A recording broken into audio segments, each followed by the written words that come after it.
Bismillahirrahmanirrahim. Assalamualaikum warahmatullahi wabarakatuh. Ashadu an la ilaha illallah, ashadu anna Muhammad Rasulullah. Allahumma sholli ala Sayyidina Muhammad wa ala ali Sayyidina Muhammad. Kama sholaita ala Sayyidina Ibrahim wa ala ali Sayyidina Ibrahim. Bil alamina innaka hamidum majid. Kajian kita kali ini masih dalam suasana santai-santai saja ya. Aku minum dulu. Bismillahirrahmanirrahim.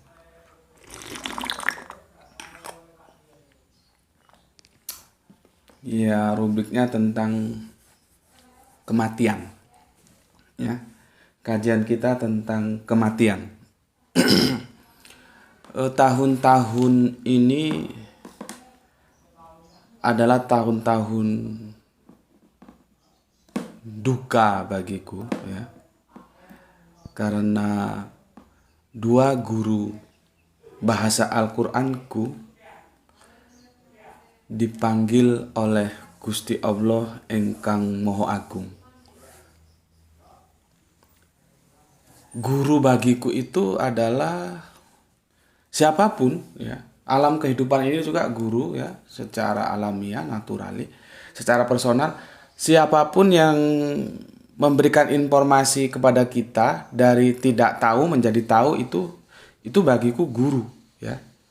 Jadi guru itu tidak harus dibatasi oleh hal-hal yang sifatnya formalistik, enggak. Biasa saja, mengalir saja ya. Jadi begitu. Kalau aku ditanya, apa sih guru menurutmu? Maka menurutku guru itu adalah sosok yang memberikan informasi kepada kita dari tidak tahu menjadi tahu gitu. Makanya bagi aku perbedaan pendapat antara murid dan guru itu naturali, biasa saja ya. Makanya ketika Sokrates ya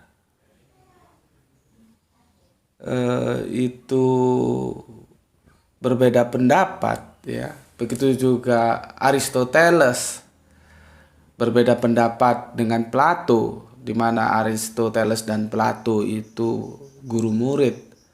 Begitu juga Sokrates dengan teman-temannya yang lain sesama filsafat, tapi yang fenomenal kan Plato yang menghasilkan filsafat idealis, kemudian muridnya sendiri ya. Aristoteles menghasilkan filsafat naturalis dan itu diametral sekali. Belum lagi Sokrates dan banyaklah filsafat-filsafat lain. Mereka itu sebetulnya tidak selalu sependapat. Maka ketika ada guru berbeda pendapat dengan murid, itu jangan dianggap sebuah pembangkangan. Kalau itu dianggap sebagai pembangkangan, maka akan terjadilah apa yang disebut dengan feodalisme pendidikan, ya, feodalisme pendidikan. Jadi tidak berkembang.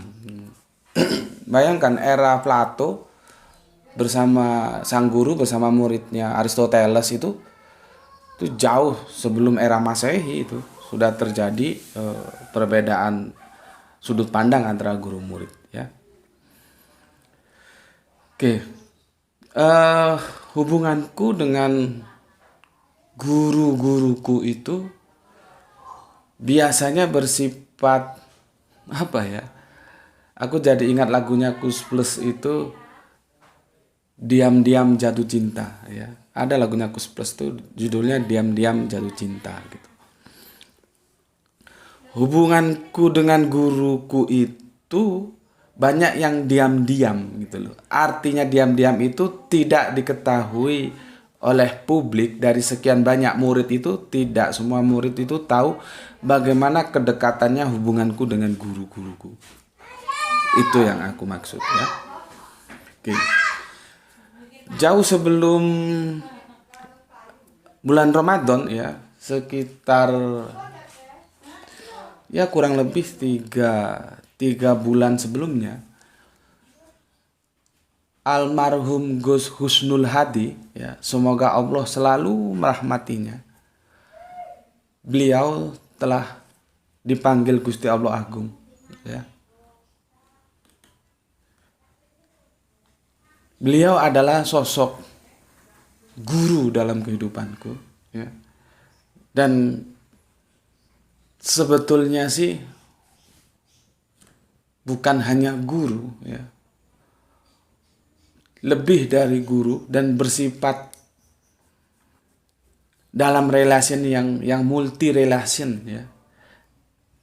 Beliau bagiku seorang guru, seorang teman berpikir, seorang sparring partner untuk beradu argumentasi, ya. Dan kalau kita ketemu, alhamdulillah kita tidak ketemu saling senyum. Jadi begitu. Hubunganku dengan guruku itu begitu, ya. Tidak kaku gitu loh, ya. Dan subhanallah, almarhum Gus Husnul Hadi itu pernah malam takbiran itu membawa beras satu sak gitu, sekitar 25 kilogram itu, dengan mobilnya, ya. Kemudian turun di gang, dibawa ke dalam, dia pikul sendiri ke rumahku, ya. Sampai begitunya. Aku sampai ingat bagaimana sosok guruku ini, ya. Apakah dia mencontoh apa yang pernah dilakukan sahabat Umar. Jadi kami enjoy saja, ya, menjalin kemesraan-kemesraan itu, dan itu biasanya tidak diketahui oleh publik, ya. Oleh publik, maksudku dalam kita ngaji itu kan banyak sekian murid, ya. Itu tidak ada yang tahu, yang tahu hanya aku dan guruku itu, ya. Makanya aku bilang diam-diam jatuh cinta gitu, ya. Kan ada lagunya Kus Plus itu. Jadi tidak ada yang tahu ternyata mereka saling jatuh cinta gitu. Berikutnya, kemarin bulan Ramadan, satu hari sebelum puasa berakhir, guruku juga dipanggil oleh Gusti Allah Agung, yaitu Gus Muhammad Panani. Sama juga, beliau guru bahasa Al-Qur'anku, ya. Seperti Gus Husnul Hadi, ya. Ya, memang sudah menjadi takdirnya dari batas kehidupannya. Jadi awalnya memang sudah ada teman ngaji ingin mengundang di antara teman-teman ngaji itu untuk diskusi di rumahnya, dan teman ngaji itu dia pilih, ya, di antara, jadi tidak semua teman-teman kelompok kajian diundang, enggak, dia pilih orang-orang tertentu, ya, untuk mendiskusikan tajuk yang kita ambil saat itu, ya, adalah apakah Kanjeng Nabi itu orang Arab. Begitu tajuknya, ya. Tajuknya begitu. Apakah Kanjeng Nabi itu orang Arab, begitu, ya. Dan itu sudah sebelum puasa sepertinya, apa wacana itu kita bangun, dan akhirnya aku share, dan di antara orang-orang yang terpilih untuk kita ajak diskusi itu sepakat, ya. Maka ketika jatuh hari hanya, kami berangkat. Jadi dari sini Batu, rumahnya teman di perumahan Araya, ya, komplek perumahan elit sana. Jadi rencananya begitu datang kita buka puasa, ya. Setelah buka puasa kita sholat maghrib. Setelah maghrib kita diskusi, ya. Nanti sholat tarawihnya dan sholat isya-nya itu di rumah masing-masing gitu. Pada waktu Gus Panani jemput aku, ya, dengan mobilnya, dan begitu aku masuk ke dalam mobilnya, aku sedikit kaget juga karena seluruh wajahnya, terutama mata itu merah, ya. Sebagaimana wajah orang yang kurang tidur begitu, ya. Dan aku tanya, jenengan sakit, Gus? Iya, saya sakit. Cuman beliau bilang karena sudah terlanjur janji, maka nggak enak nanti kalau nggak datang, takut mengecewakan tuan rumah. Maka dari itu aku sudah bikin makalah katanya. Nah, ini makalahnya ini. Ya. Ini makalah terakhir beliau ya. Ini ada 7 lembar ini ya. Makalah akhir beliau. Ini ya. 7 lembar. Ini makalah terakhir. Dengan sebuah rencana kalau nanti beliau ternyata sakitnya itu terus terasa, beliau akan pulang lebih awal dan meninggalkan makalah ini gitu ya. Begitu yang disampaikan ke aku. Dan kemudian kami menjemput satu teman ya untuk menjadi supir ya, karena beliau memang kesehatannya menurun gitu. Setelah itu kami bertiga. Kalau dari Batu awalnya berdua ya, di tengah-tengah perjalanan jemput kawan, akhirnya bertiga disupiri kawan, dan kita sudah sepakat nanti pulang ke Batu kawan itu juga yang mau nyetir ya. Akhirnya kami berangkat ke tempatnya teman yang mengundang kami diskusi ya, dan semua peserta diskusi sudah datang ya, sudah siap. Masuklah maghrib ya, kita berbuka bersama. Setelah itu kita jamaah sholat maghrib bersama, lalu diskusi kita mulai ya. Aku ditunjuk sebagai moderator, maka aku memberikan waktu pertama kepada Gus Fanani ya. Beliaunya aku persilahkan untuk menyampaikan makalahnya, dan makalahnya disampaikan sampai tuntas, dan akhirnya diskusi itu menjadi menarik ya, karena masing-masing beradu argumentasi. Sebetulnya Kanjeng Nabi Muhammad itu kebangsaannya apa gitu ya. Di tengah keasikan itu, kalau kita lihat physically Gus Fanani itu sudah tidak merah lagi dan sudah sehat ya. Sehat lah, sudah sehat ya, dan kita senang semoga diskusi ini bisa menjadi obat beliau recovery untuk menjadi sehat gitu kan. Dan akhirnya diskusi selesai sampai malam, sampai jam 9 malam, dan kita pulang. Dan sebetulnya itu pun belum ada titik temu ya, karena masing-masing argumentasinya belum saling mendapatkan pada satu ruang pertemuan yang bisa diambil kesepakatan ya.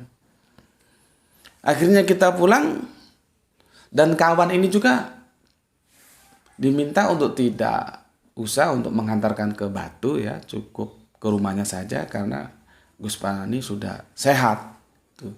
Akhirnya kami pulang ke Batu berdua ya. Jadi teman kawan kita ini nggak ikut mengantarkan ke Batu, nggak, pulang ke rumahnya. Gus Fanani sehat di jalanan, aku juga senang. Setelah itu sampailah di tempatku dan aku salaman, kami pamitan, sudah berpisah. Aku pulang ke rumah, Gus Fanani pulang ke rumah. Enggak lama kemudian, beberapa hari setelah itu, aku WA Gus Fanani untuk menanyakan sebuah problema yang aku ingin tahu apa tanggapan beliau ya. Ternyata ini WA-nya dijawab begini, tercatat di WA itu tanggal 28 April 2021 ya. Mohon maaf saya off dulu sampai kesehatan memungkinkan. Terima kasih. Begitu. Jadi jawabanku itu tidak dijawabnya. Beliau memberikan jawaban, mohon maaf saya off dulu sampai kesehatan memungkinkan. Terima kasih. Nah, itu aja komunikasiku terakhir dengan beliau itu. Setelah itu enggak bisa komunikasi karena HP-nya dimatikan ya. Salah satu jalan lewat menantunya Mas Rizal aku berkomunikasi, dan aku dapat informasi dari beliaunya ya, doakan saja ya, sepertinya sudah recovery, mau menuju baik ya. tetapi belum bisa dibesuk begitu. Karena para santrinya ini mau besuk dan komandonya kan ada di aku gitu ya. Sebagai operator lapangan kajian lah ya. Karena aku yang menggalang teman-teman untuk ngaji bareng itu. Ya akhirnya kami santri-santrinya tidak ada yang menjenguk ya, karena tidak dibolehkan dijenguk gitu. Sampailah ya pada hari yang telah menjadi kepastian. Hari raya kurang 2 hari ya. Beliau kembali memenuhi panggilan Gusti Allah ingkang Maha Agung. Dan kami merasa kehilangan. Serasa beliau masih ada di samping, masih sugeng, masih sehat, masih berdiskusi ya. Benar-benar merasa kehilangan. Ya. Itulah yang menjadi tahun duka cita bagi aku. 2 guru Al-Qur'anku telah dipanggil Allah Subhanahu wa taala. Sebelumnya kita juga tahu ya, untuk guru-guru kita tingkat nasional, ustadz-ustadz kita juga banyak yang mangkat ya, dipanggil oleh Gusti Allah Agung. Kadang-kadang dalam kesendirianku berpikir, apakah ini sebuah tanda bahwa ilmu akan ditarik oleh Allah dengan mewafatkan para orang-orang yang alim atau ulama ya. Nggak tahu juga misteri apa ini gitu. Dan hubunganku dengan Gus Panani itu juga begitu surprise, sebagaimana hubunganku dengan Gus Husnul ya. Dan itu tidak ada yang tahu. Jadi awal aku ngaji ke beliau, aku diajak teman, karena teman juga tahu karakterku ya, karena kami dalam satu pergerakan kelompok dakwah Forum Arimatea ya, dengan semboyannya menyampaikan Islam mencegah pemurtadan gitu. Jadi kawan ini tahulah selera aku. Akhirnya aku diajak ngaji ke Gus Panani dan aku dikenalkan. Dan pada saat itu mungkin aku santri yang kurang ajar mungkin ya. Aku tidak mau aja begitu ngaji dan kami mengadakan perjanjian. Aku bilang saya akan ngaji ke panjenengan ya, dengan satu syarat, jangan dogma saya ya. Aku nggak mau didogma. Jelaskan secara rasional. Apabila itu bisa diterima rasional, kebenaran-kebenaran itu, maka tanpa harus disuruh pun aku akan ikut, aku akan terima. Tapi kalau didogma, oh jangan sekali-sekali. Aku paling tidak bisa didogma. Jelaskan saja secara nalar gimana, alur logika berpikirnya gimana. Nanti kalau itu bisa dipertanggungjawabkan secara akal, aku akan terima walaupun tanpa disuruh. Begitu. Dan berikutnya satu syarat, kita harus terbiasa melakukan diskusi. Jangan nge asal gurunya mengatakan ini, nge nopo nge gitu. Saya enggak mau. Nge itu artinya kalau bahasa Jawa itu nge, kalau bahasa Indonesia iya itu. Saya bilang saya enggak bisa ngaji begitu gitu. Kita harus mengadakan diskusi dan itu biasa gitu. Akhirnya beliau setuju dan kami berjabat tangan atas kesepakatan itu. Dan akhirnya ketika ngaji memang terjadi sebuah anu ya, karena ngaji kan banyak temannya itu, sebuah kekagetan gitulah di antara teman-teman ngaji yang mereka lebih senior bilang, oh ini ada murid seperti ini gitu ya. Bukan sepertinya sih, aku pastikan almarhum guruku ini Gus Panani tidak menjelaskan kepada teman-teman kajian yang lainnya bahwa di antara kami sudah terjadi transaksi itu ya. Jadi ketika Gus Panani menjelaskan, aku nggak setuju, aku sanggah ya. Kalau aku punya argumentasi, aku sampaikan. Tapi kalau memang itu benar, bisa diperangkat nalar, aku terima. Jadi kajian itu benar-benar terjadi perang pemikiran lah di antara guru murid. Dan itu santri-santri yang lain kaget. Ya, kaget. Dan memang mungkin Gus Panani natural aja, untuk apa diceritain, biar aja mengalir gitu. Jadi nggak disampaikan kalau di antara kami sudah terjadi transaksi bahwa aku nggak bisa didogma. Dan bagiku diskusi itu antara guru murid biasa, dan jelaskan saja secara nalar, kalau logikanya masuk pasti aku terima. Dan itu akhirnya membawa kami ya kepada sebuah hubungan yang tidak sekedar guru murid juga, ya. Tidak sekedar guru murid seperti aku sama Gus Husnul, tidak sekedar guru murid, ya. Tempat aku mengadu dari segala kesusahan kehidupan, ya. Ya, ya orang tua, ya guru, ya teman debat, kadang diajak diskusi, kadang sependapat, kadang enggak, kadang ngotot adu argumentasi, udah multi multi apa ya? Multifungsi bagiku. Mereka adalah orang-orang yang membimbingku untuk memahami Al-Quran dengan metodologi yang kalau aku bisa katakan multifungsi, bukan hanya sebatas guru. Dan kami saling menyayangi, ya. Aku menghormati guruku, guruku menyayangi aku, gitu ya. Itu yang terjadi di antara kami, ya. Memang karakterku mencari ilmu itu begitu. Ya. Makanya pada satu ketika aku diajak oleh temanku untuk memasuki Thoriko gitu. Yang kebetulan temanku ini juga sudah almarhum. Namanya Kang Mas Bagio gitu. Aku bilang jangan deh, kamu aja yang ikut Thoriko, nanti aku belajar ke kamu. Aku nggak mau ikut Thoriko. Mending aku belajar ke kamu. Karena kalau aku membantah kamu, aku ngajak kamu, diskusi kamu, itu tidak ada masalah. Tapi kalau dalam sebuah Thoriko, nanti mursidnya aku bantah kan jadi rame.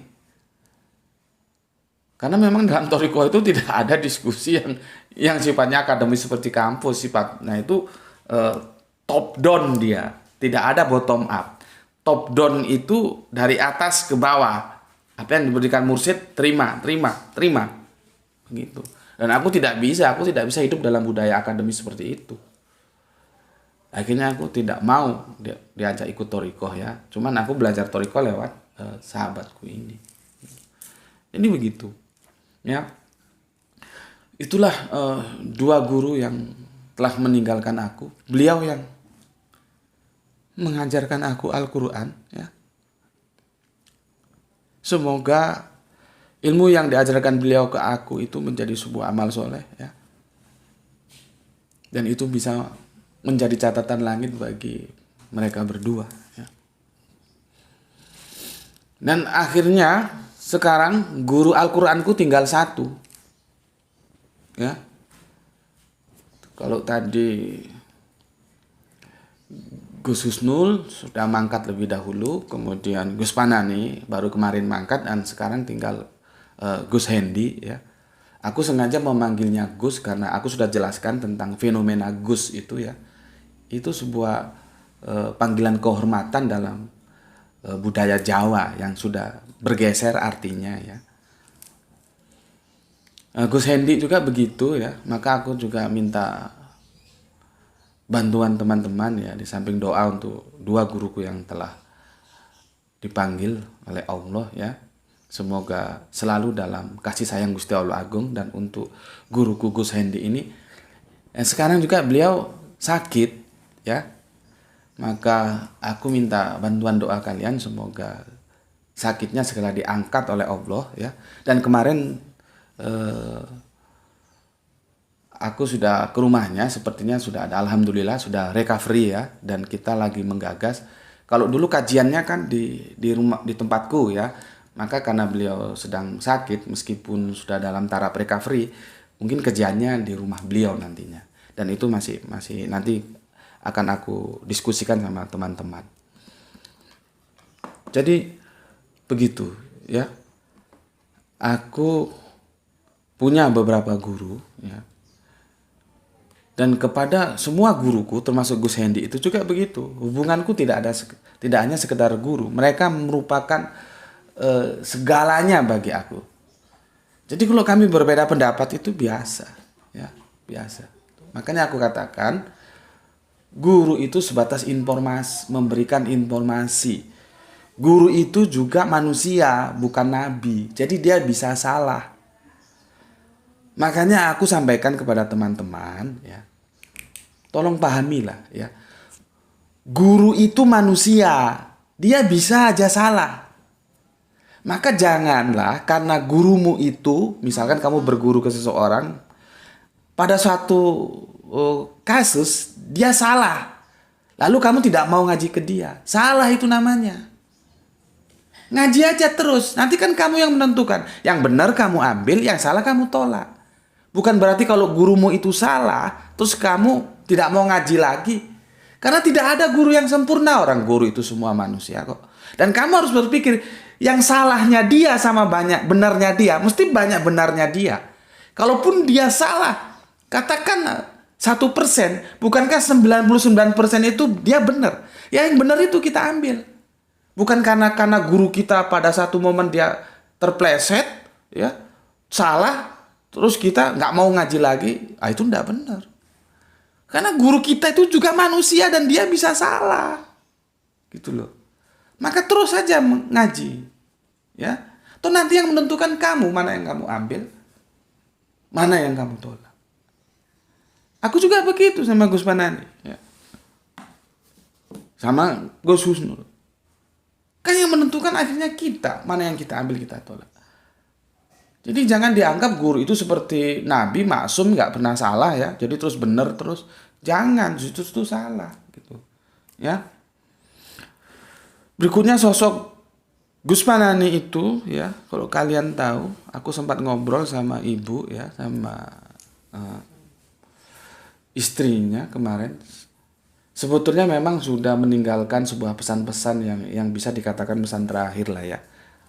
Yang salah satu contoh mengatakan bahwa kalau ada sesuatu yang misalkan harus terjadi, Umi harus siap ya gitu. Jadi diberi pesan begitu ya. Berarti kan itu sudah sebuah tanda-tanda gitu ya. Dan Umi ini subhanallah ya, dia bercita-cita pernah kemarin itu ingin membangunkan sebuah tempat ngaji yang luas ya, supaya ngajinya nggak sulit cari tempat ya. Kita kadang-kadang ngaji itu sulit-sulitnya cari tempat ya. Karena apa? Karena kajian-kajian kita itu tidak kajian-kajian yang mainstream, gitu loh ya. Supaya kalian paham, kajian kami itu bukan kajian yang mainstream.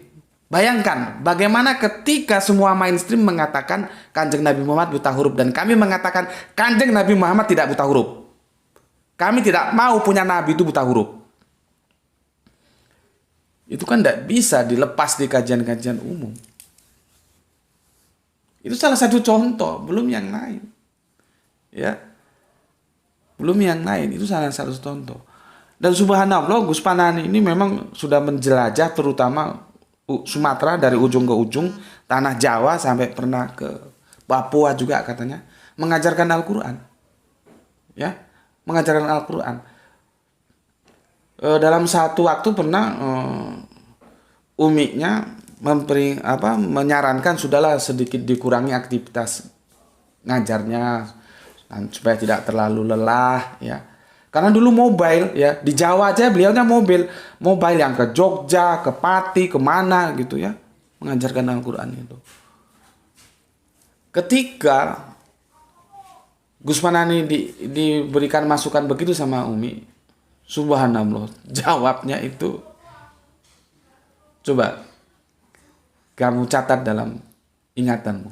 Jawabannya itu begini, Gus Panani memberikan jawaban kepada Umi, istrinya, ketika diingatkan supaya mengurangi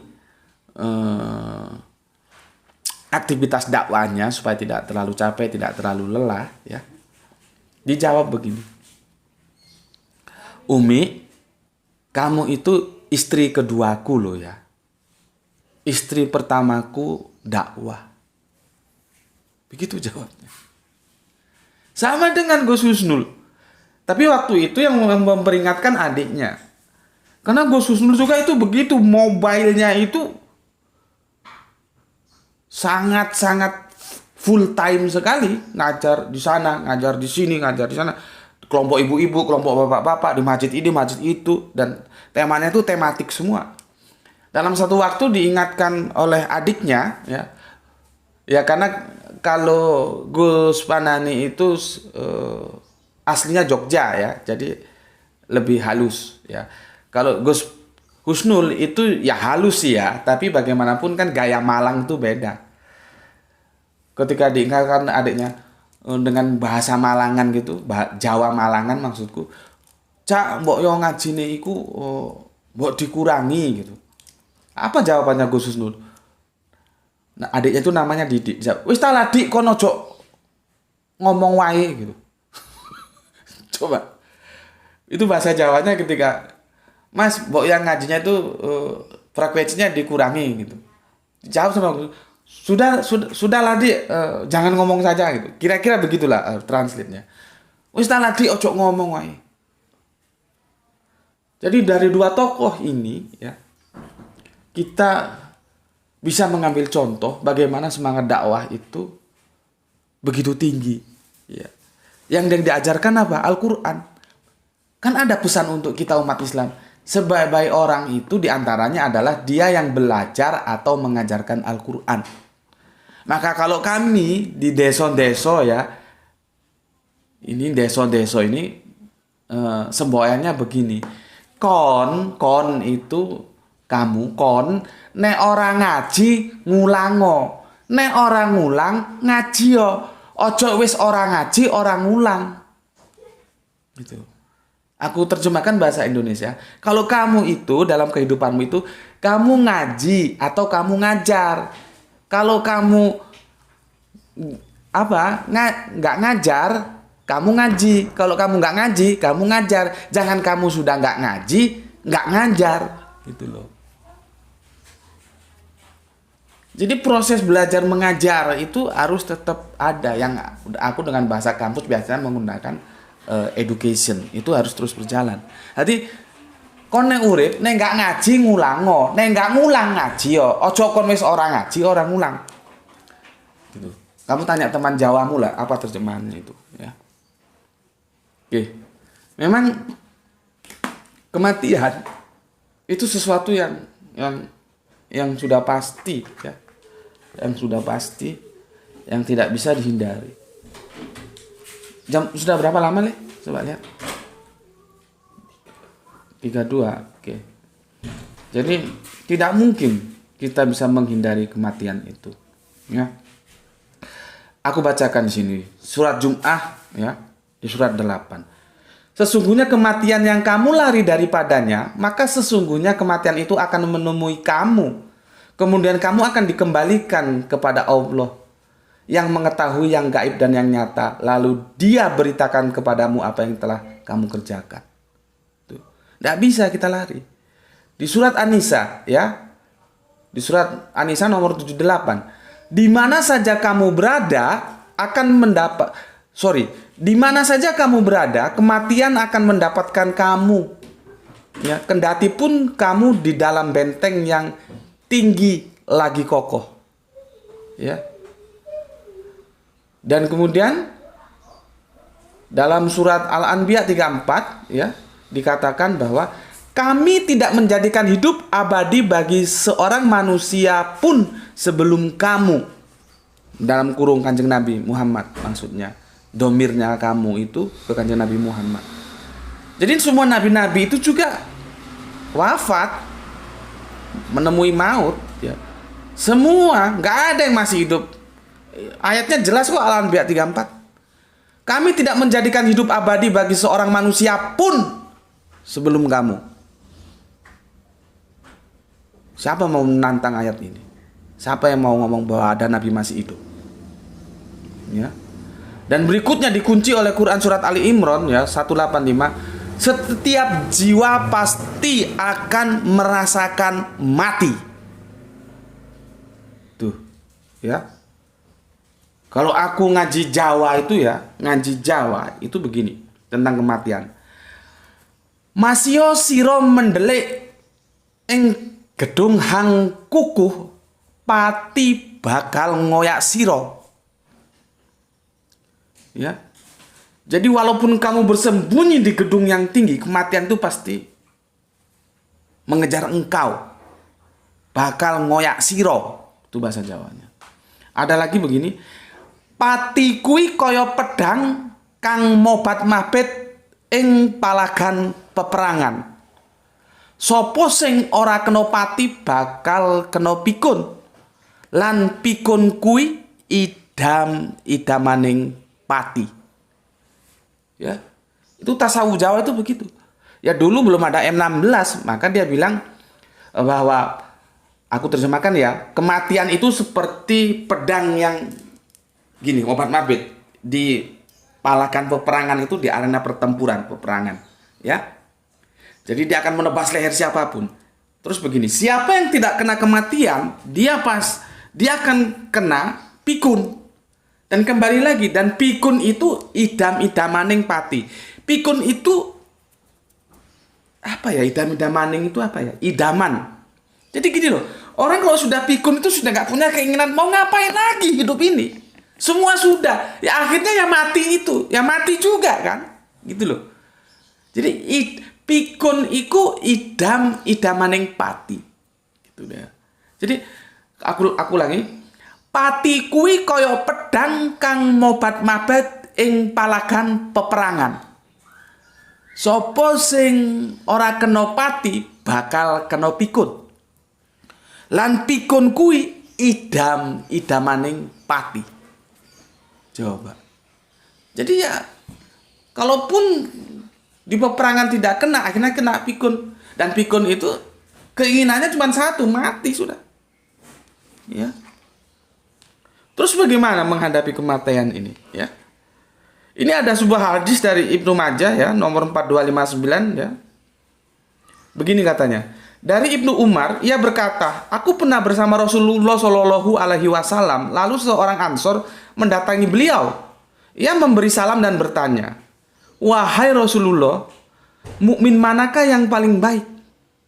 Beliau bersabda, yang paling baik akhlaknya. Lalu mukmin manakah yang paling cerdas? Cerdas. Perhatikan. Ia kembali bertanya. Beliau bersabda, yang paling banyak mengingat kematian dan yang paling baik dalam mempersiapkan diri untuk alam berikutnya, itulah mereka yang paling cerdas. Begitu hadis Kanjeng Nabi. Jadi kalau you ingat kematian dan you mempersiapkan dirimu untuk mati, itu berarti you cerdas. Itu loh. Ya. Dan kita ingin pada saat nanti Gusti Allah ingkang Maha Agung memanggil kita, kita dipanggil oleh panggilan kesayangannya. Ya.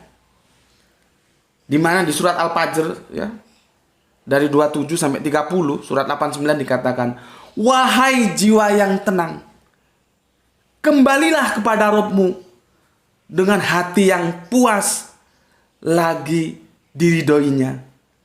Kemudian masuklah ke dalam jamaah hamba-hambaku dan masuklah ke dalam surgaku. Itulah yang akan kita raih sekarang agar kita disebut cerdas. Bagaimana kita nanti dipanggil dengan panggilan kasih sayang Allah seperti itu. Hai nafsun mutmainah, hirji'i, wahai jiwa yang tenang, kembalilah. Coba. Ya. Ini ada satu kisah, aku lupa ceritanya secara detail ya. Kisah ini aku dapatkan dari seorang sahabat waktu kami dari Arimatea diundang Arimatea. Jadi Arimatea itu ada di beberapa provinsi di Indonesia. Waktu itu kami diundang Arimatea Sulawesi ya. Dan kami dakwah itu sampai dari daerah Barongbulo ya. Barongbulo itu dari kota itu masih naik lagi ke gunung sana. Dan kalau siang panasnya minta ampun, begitu malam dinginnya minta ampun. Waduh, bukan main dinginnya. Ya, kami dakwah ke sana ya.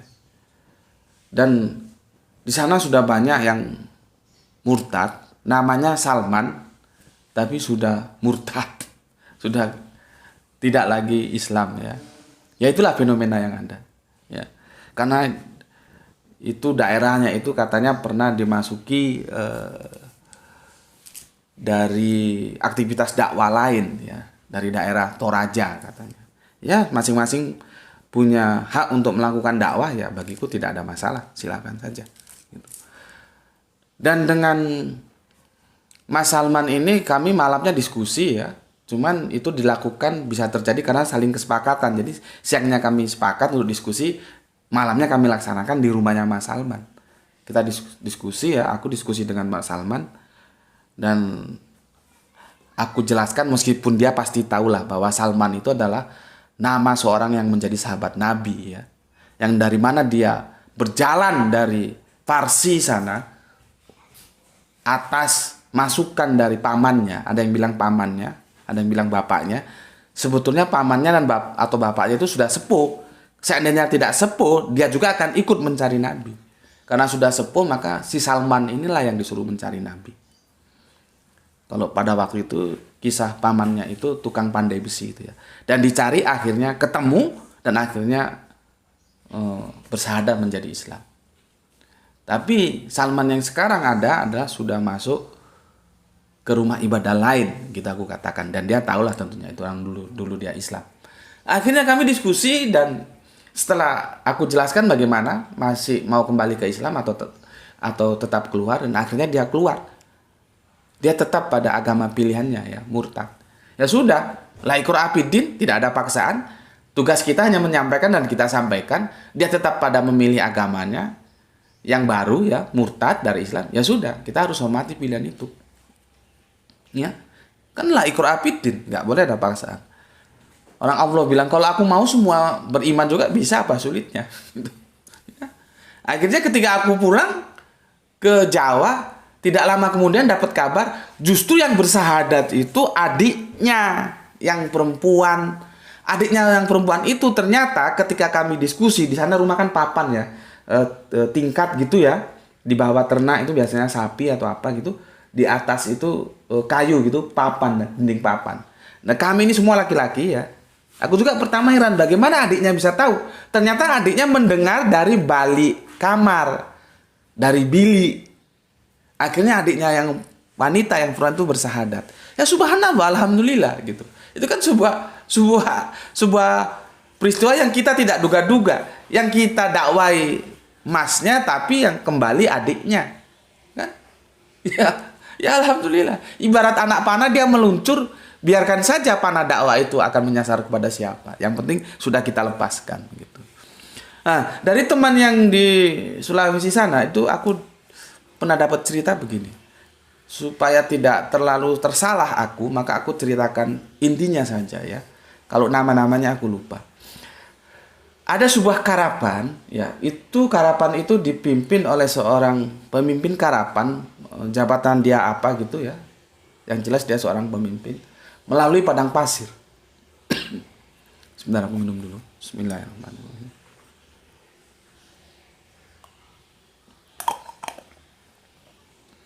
Ketika di tengah perjalanan sampailah malam, akhirnya mereka mendirikan tenda di tengah padang pasir, ya. Dan anak buahnya sudah bekerja semua ya, kan banyak itu rombongan karavan ya. Anak buahnya mendirikan tenda sudah selesai. Apa ya enaknya disebut obor gitulah ya, kalian supaya tahu. Kalau aku bilang uplik, kalian nggak tahu. Karena dalam Jawa itu ada uplik, ada sentir, itulah bahasa-bahasa dalam Jawa ya, yang konotasinya itu lampu kecil yang berbahan bakar minyak tanah. Dulu kan ada minyak tanah ya, itu namanya, ada yang bilang uplik, ada yang bilang sentir gitu ya. Biasanya dari kaleng, dari kaleng gini. Dulu biasanya kaleng susu ya, dikasih sumbu gini, kasih minyak tanah, sumbunya dari kain baju-baju yang sudah rusak, dari lap, dihidupkan gitu ya. Itu namanya uplik atau sentil. Tapi gampangnya gini lah, kita sebut aja obor gitulah, misalkan obor gitu ya. Jadi begitu kemah itu didirikan, sudah malam, akhirnya obor dihidupkan ya. Tiba-tiba obor itu tertiup angin dan gelap dalam tenda itu, tidak bisa melihat apapun. Gelap sekali. Akhirnya kalau bahasa Jawanya, para cantriknya ini bingung cari. Ya gampang cari korek atau apa gitulah ya. Mungkin dulu belum ada korek, mungkin batu yang diginikan diadu itu ya. Akhirnya dihidupkan kembali itu obornya, gitu aja lah gampang ngomong. Dan ketika obornya itu dihidupkan, sang pemimpin Sapar ini, ya, pemimpin mereka menangis. menangis dengan senangis-nangisnya. Lalu ditanya oleh cantriknya, mengapa Baginda menangis? Dijawab oleh Baginda ini, mataku kemasukan debu. Mataku kemasukan debu. Tetapi si cantrik ini gak begitu saja percaya. Masa sih kemasukan debu sampai begitu nangisnya gitu. Kira-kira begitulah yang bergejolak dalam hatinya. Karena dia tidak percaya, dia tanya lagi dan tanya lagi. Kenapa Baginda menangis? Lalu dijawablah oleh Baginda. Ya. Bayangkan, dia bilang. Di dalam kemah ini saja begitu gelap sehingga kita tidak tahu apa yang ada di sekitar kita. Itu di sini masih di atas tanah. Gelapnya seperti itu. Bayangkan bagaimana kalau kita nanti di alam kubur, seperti apa gelapnya. Aku tidak tahu kegelapan seperti apa yang akan kita terima ketika kita sudah masuk ke dalam kubur. Kegelapan seperti itulah yang aku tangisi. Bayang gak? Seorang pemimpin karavan yang bijaksana. Ya. Dia tahu. Di dalam dunia saja, gelap itu gak enak. Dan itu gelap sekali juga. Apalagi nanti kita di dalam kubur. Dan itu gelap. Tidak ada jendela, tidak ada pintu, tidak ada sinar matahari. Gelap segelap-gelapnya. Bagaimana? Itulah yang ditangisi oleh Baginda pemimpin karavan ini. Lalu semua cantrik-cantriknya, anak buahnya itu tertunduk dan menangis. Ya, sebuah kisah yang aku bacakan. Jadi ketika almarhum bapakku meninggal itu, ya, itu orang-orang minta izin sama aku ini diazani atau tidak. Ketika dimakamkan tuh ya, aku bilang tidak usah diazani gitu. Ya, jadi bapakku itu meninggal tidak diazani. Begitu masuk ke liang lahat sudah mau ditimbun, aku bacakan kisah ini kepada semua yang mengantarkan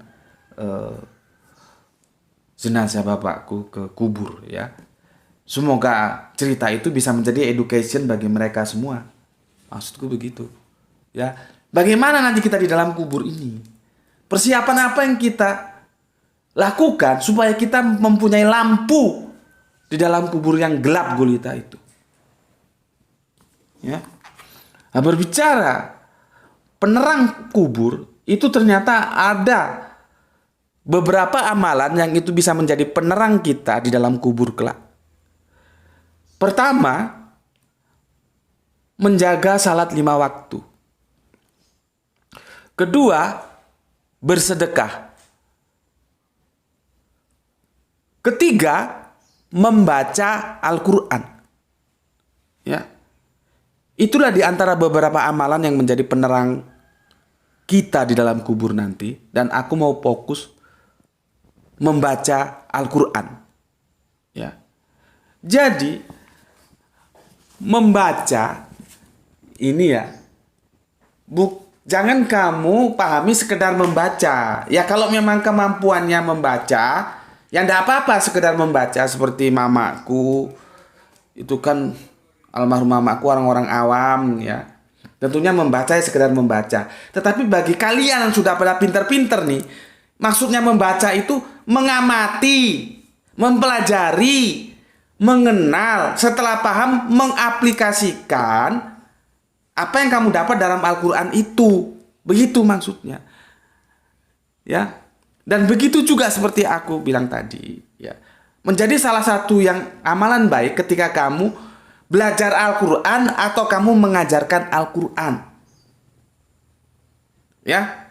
Itu nanti kegiatan kita yang berhubungan dengan Al-Quran itu akan menjadi penerang kita di dalam kubur kita. Dan semoga kubur-kubur kita nanti bukan menjadi kubur yang gelap. Bahkan ada sebuah hadis tolong dicek ya.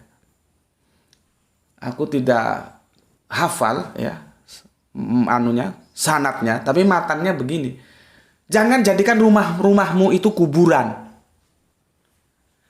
Apa yang maksud kuburan? Rumah yang di dalamnya tidak pernah digunakan untuk baca Al-Quran. Itu kuburan. Meskipun kamu bilang rumah, meskipun rumahmu harganya 100 miliar. Tetapi karena kamu tidak pernah baca Al-Quran di rumah itu, maka rumahmu itu tidak lebih dari kuburan. Tahu kamu? Tuh. Ya. Supaya tahu kamu. Jangan kamu besar kepala. Rumahmu berharga miliaran terus kamu besar kepala. Meskipun miliaran kalau tidak kamu gunakan untuk ngaji, baca Al-Quran, itu kuburan. Gitu. Tahu? Ya? Maka dari itu akhir dari diskusi ringan kita ini ya. Sudah berapa jam, Le? 51. Sudah hampir 1 jam, sudah 51 menit ya. Kembali lagi, aku minta bantuan doa teman-temanku semuanya, khususnya yang Islam ya. Kalau yang bukan Islam mau mendoakan ya terserahlah, orang namanya didoakan ya. Masa aku mau larang juga kan tidak bisa. Jangan doakan gitu. Ya. Tolong bantu doa untuk 2 guru Al-Qur'anku yang telah dipanggil oleh Allah. Semoga mereka selalu